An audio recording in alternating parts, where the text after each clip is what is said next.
Good morning students. आज हम पढ़ेंगे distribution of 4 distributable particle in 2 equal size compartment.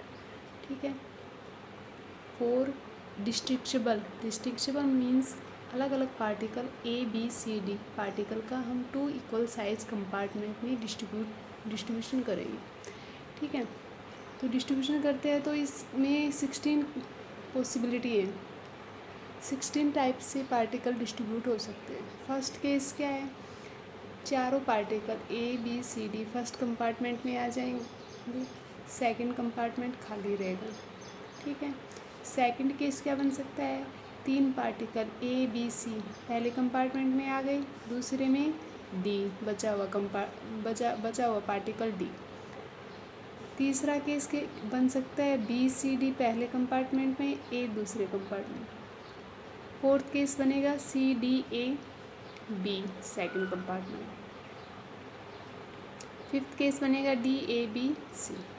ठीक है, ये तो हो गए 3 पार्टिकल एक कंपार्टमेंट में आ रहे हैं, बचा हुआ चौथा पार्टिकल सेकंड कंपार्टमेंट। इसके अकॉर्डिंग यहाँ 3 पार्टिकल के कोरस्पोंडिंग 1 2 3 4 केस बन गए। ठीक है, चार वे है पार्टिकल का डिस्ट्रीब्यूशन कर सकते हैं, 4 वे से।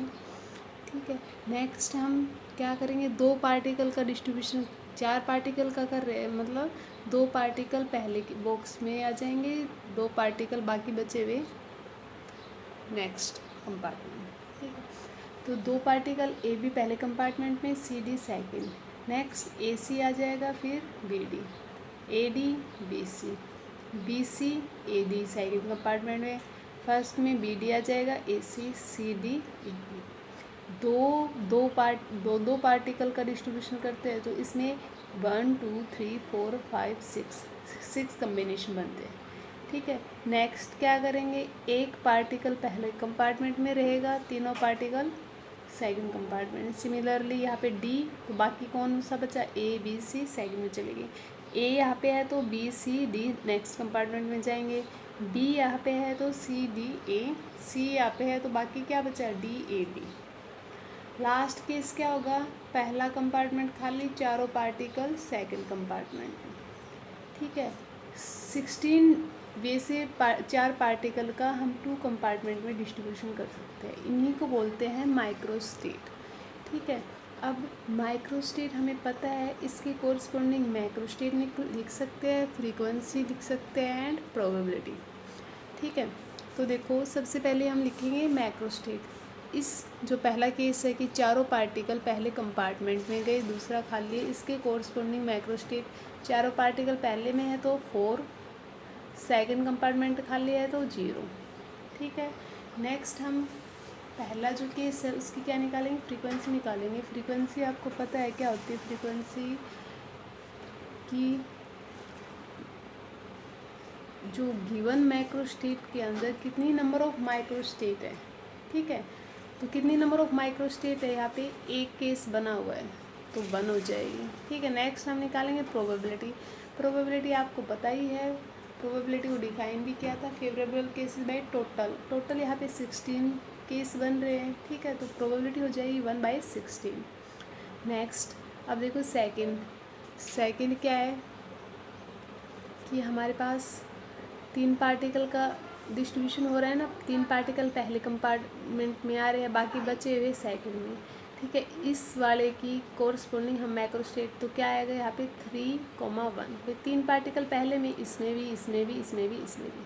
ठीक है, 3 पार्टिकल पहले में, दूसरे में एक पार्टिकल एक, तो 3 × 1 हो गया। ठीक है, इसके कोरस्पोंडिंग फ्रीक्वेंसी कितने केस बन रहे, 1 2 3 4 फ्रीक्वेंसी हो गई। प्रोबेबिलिटी क्या हो जाएगी, 4/16। सिमिलरली पहले कंपार्टमेंट में 2 पार्टिकल आ गए, बचे हुए 2 सेकंड कंपार्टमेंट में। ठीक है, तो इस केस में कितने नंबर ऑफ मैक्रोस्टेट हो गई भी, 2 पार्टिकल पहले में आ रहे हैं, सिमिलरली 2 सेकंड में आ रहे हैं, 2 × 2। फ्रीक्वेंसी यहाँ पे कितने केस हो गई, 1 2 3 4 5 6 केस हो गए।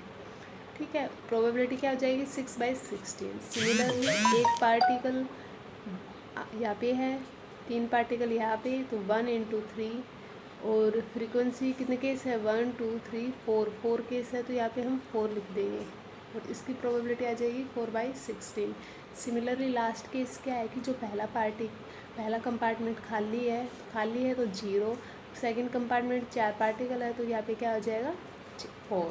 ठीक है, फ्रीक्वेंसी मतलब 1 केस बना हुआ है यहाँ पे, तो 1 हो जाएगा और प्रोबेबिलिटी क्या हो जाएगी 1/16। ठीक है, और इसका जनरल फॉर्मूला आपको पता ही है, जो माइक्रोस्टेट का जनरल फॉर्मूला 2n, तो यहाँ पे 2n नंबर ऑफ पार्टिकल हमने कितने ले रखे हैं 4 ले रखे, 2n करेंगे तो कितने केस आएंगे 16। तो यहाँ से हम माइक्रोस्टेट भी निकाल सकते हैं। माइक्रोस्टेट का फॉर्मूला क्या होता है n+1। ठीक है, n यहाँ पे क्या है 4 + 1 = 5। ठीक है, अब नेक्स्ट क्या करेंगे, इसका ये बता दिया कि इफ़ द कंडीशन लगा दी, द पार्टिकल आर इंडिस्टिंक्शेबल। जो पीछे पढ़ा है हमने ये क्या है, 4 पार्टिकल अलग अलग ले रखे हैं। अब इंडिस्टिंक्शेबल का मतलब है जो चारों पार्टिकल क्या है वो एक से है, सिमिलर है, 4 पार्टिकल हो जाएंगे एक से ए। तो इसके अकॉर्डिंग हम क्या करेंगे कि पार्टिकल का डिस्ट्रीब्यूशन करेंगे 2 कंपार्टमेंट में। 4 सिमिलर पार्टिकल लिए, उनका 2 कंपार्टमेंट में डिस्ट्रीब्यूशन किया, तो क्या क्या केस अराइज होंगे। ठीक है, तो इसके कोरस्पॉन्डिंग 5 केस पॉसिबल है। पहला तो ये बन जाएगा चारों पार्टिकल फर्स्ट कंपार्टमेंट में आ जाएंगे। चारों पार्टिकल पहले कंपार्टमेंट में आ गए तो सेकंड कंपार्टमेंट खाली रहेगा। दूसरा केस ये बन सकता है 3 पार्टिकल पहले में, तो कितने पार्टिकल ले रखे हैं 4 पार्टिकल का डिस्ट्रीब्यूशन कर रहे हैं, तो चौथा पार्टिकल सेकंड में। नेक्स्ट केस 2 का डिस्ट्रीब्यूशन हो जाएगा। फिर इससे नेक्स्ट एक पार्टिकल पहले में आ गया, बाकी बचे हुए 3 particle second compartment. Last case क्या हो सकता है, पहला कंपार्टमेंट खाली, चारों पार्टिकल। ठीक है, इसके कॉरस्पॉन्डिंग आप क्या निकाल सकते हैं फ्रीक्वेंसी, इसके कॉरस्पॉन्डिंग 1 आएगी, इन दोनों के इसके कॉरस्पॉन्डिंग 1 1 1 1। मैक्रोस्टेट बता दो, इसके अकॉर्डिंग 4 पार्टिकल पहले में है तो 4, ये खाली है तो 0। इसके कोरस्पॉन्डिंग क्या आएगी, 3 पार्टिकल है तो 3, यहाँ पे 1 है तो 1, यहाँ पे 2 और 2 है तो 2, यहाँ पे 1 और 3 पार्टिकल है 1, 3, यहाँ पे एक भी पार्टिकल नहीं है तो 0, यहाँ पे 4 पार्टिकल है तो 4। ठीक है, तो बच्चों क्या पढ़ाया आपने, पार्टिकल्स का डिस्ट्रीब्यूशन करना सीखा है।